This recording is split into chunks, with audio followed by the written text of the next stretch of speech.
sono Yusuf, vengo dalla Somalia, ho 23 anni, ho studiato all'università 2 anni, ho poi introdotto e scappato fino a Lampedusa.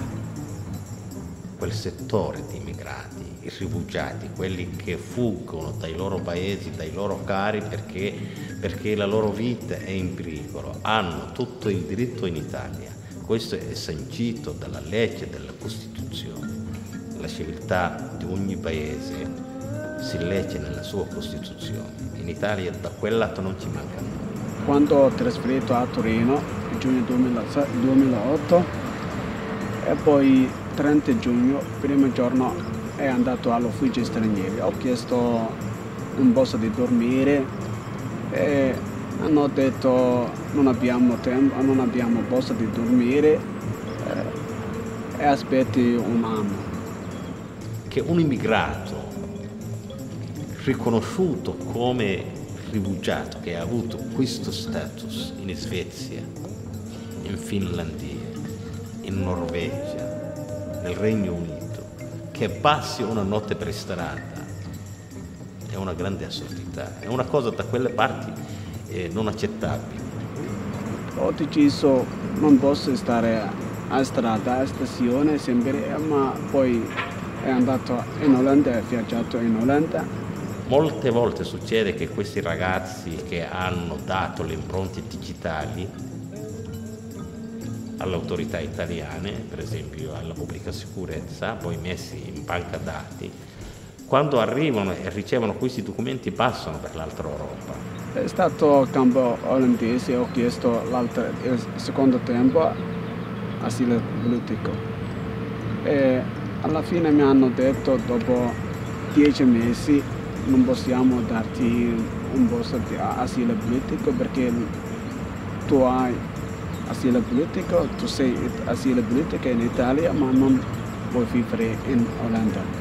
L'Italia è un grande paese di una grande civiltà, sì che ha firmato tutte le leggi che danno la tutela e la protezione necessaria quando arriva questo immigrato che è fuggito dal suo paese, gli danno subito i documenti, ti mandano in un centro di accoglienza, 6 mesi, delle volte rinnovabili, altri 6 mesi.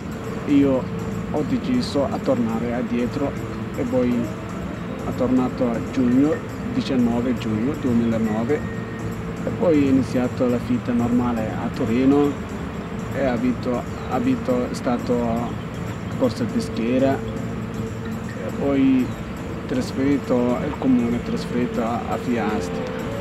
In Europa i centri di accoglienza ce ne sono, cioè non è detto che un profugo debba andare poi in un alloggio lusso, no, non è detto. Deve andare in un centro di accoglienza e deve essere seguito.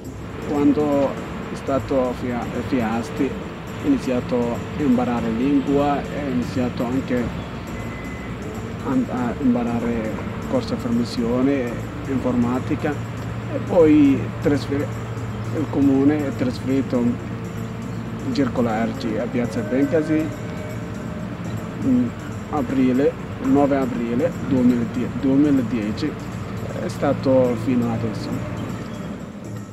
Comincia a imparare quella lingua locale, comincia a fare un corso professionale, comincia a fare tutto questo, però comunque il centro dell'accoglienza deve lasciare, deve avere un indirizzo nella città, deve vivere nella società. Ho trovato un borsa di lavoro e ho iniziato a dicembre, primo dicembre fino adesso e questo lavoro mi aiuta il comune, si paga.